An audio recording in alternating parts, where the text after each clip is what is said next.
Hello, hello, and guess what? Hello. How's everybody doing? Welcome to another math video, you amazing rock stars. Today we're going to take circle graphs and compare them to other graphs as we can see how their data works and which ones are more useful for certain types of information. If you haven't seen the circle graph video, go back and watch it. It definitely explains how circle graphs works, how you're supposed to look at them and analyze them and make them. Do you know what you call a boomerang that doesn't work?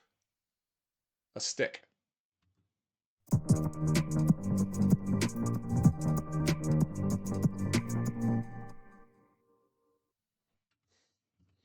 All right, all right. Okay, so today our goal is to compare data represented in a circle graph with the data in other types of graphs, all right? And then we're just going to be able to justify which graph best represents the data so we can kind of figure out if we're ever making a circle graph, is this the right option or should I be using a bar graph or a blah, blah, blah. Okay, let's dive in. Graphs and data. Okay, we use graphs to show data. What is data? It's when we're researching a question or a concern or something that needs to be improved. We go and collect data, and data is what we use to portray into these circle graphs. There's a lot of different ways to show it, and we really want to make sure we choose the best graph. So let's review some of the different graphs we may have before we start comparing. Okay, so a circle graph, which is the graph of the day, this is a graph. So in each one of these, I have a what, whoops, each one of these, I have a what and I have a when. And what I mean by that is what is the graph and then when is it ideal to use it? So the what for this one is, it's a graph using pictures to represent quantity. And remember, if you have forgot from the other video, it shows frequency and percent.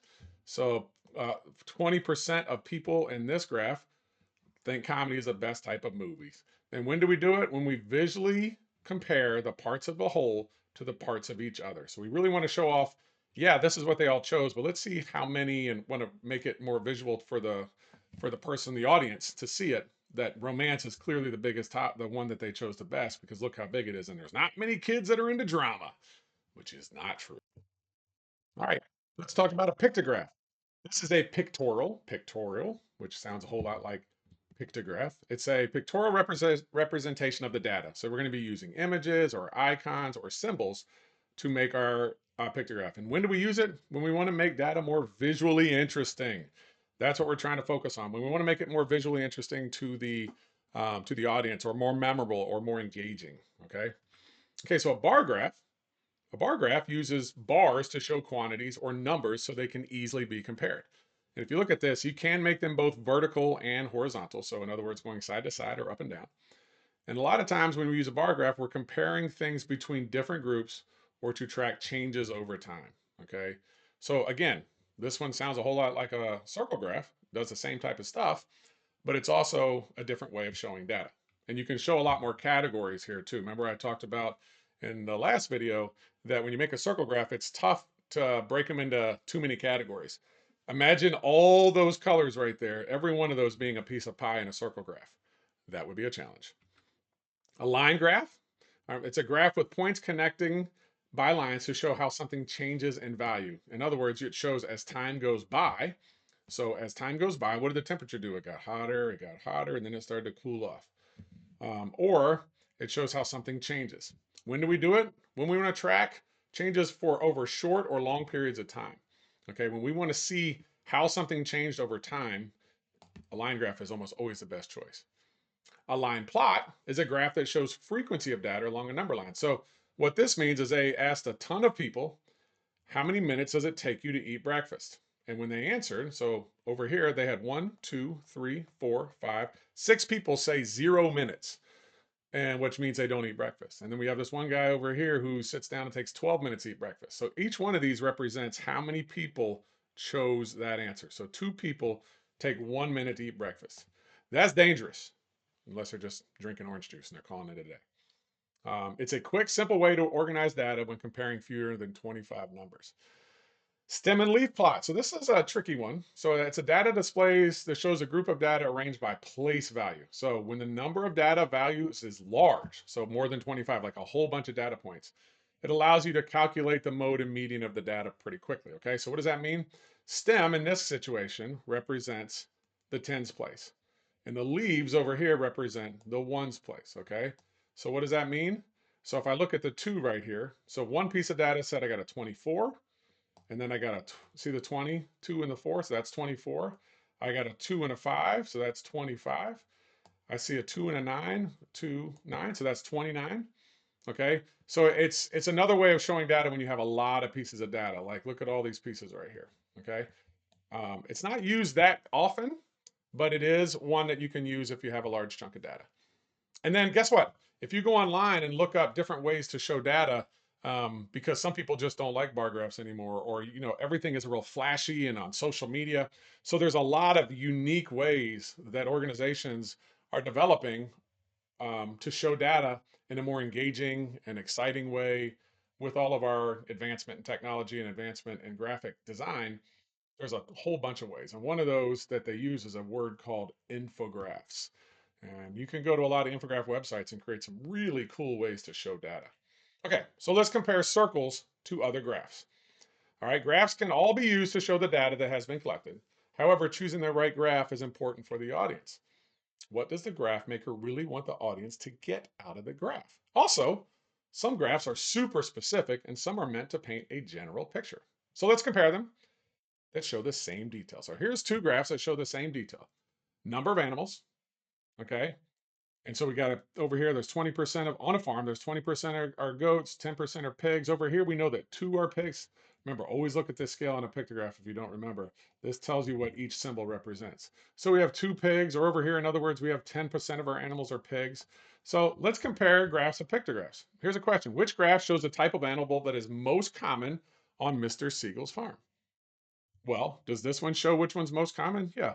This is the biggest piece of pie in our circle graph, so 30%. So that one does.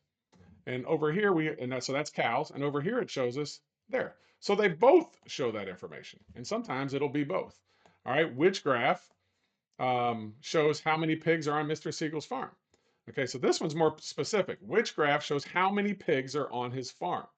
All right, well, here we know that 10% of the pigs are, but it doesn't tell us anywhere in this information how many total animals they have.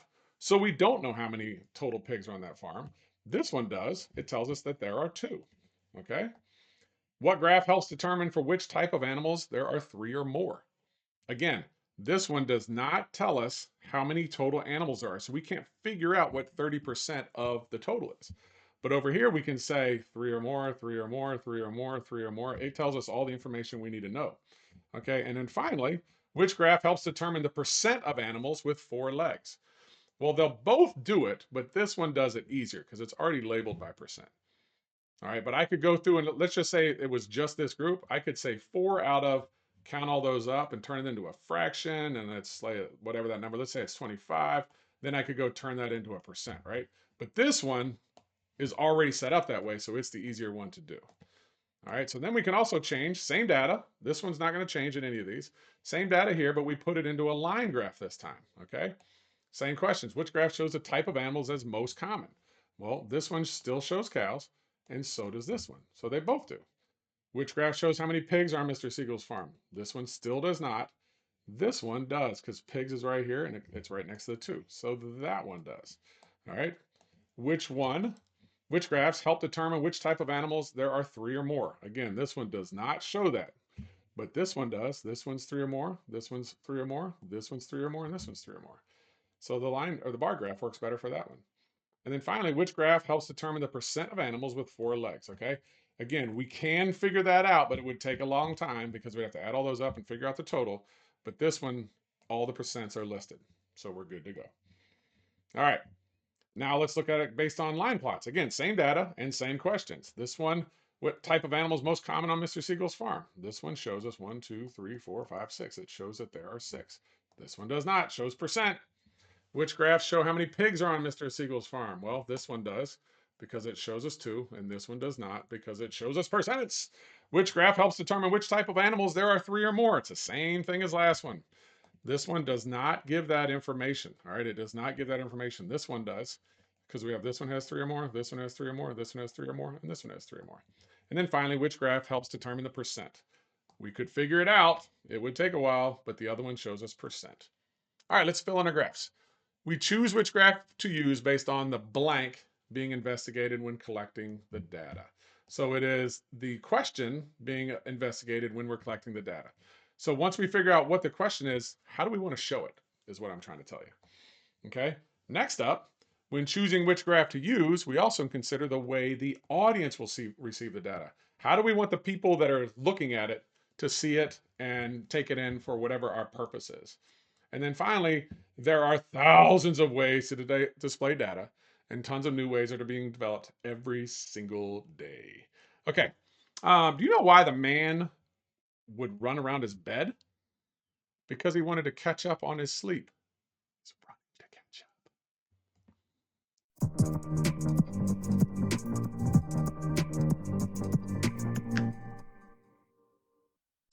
That's what I'm talking about.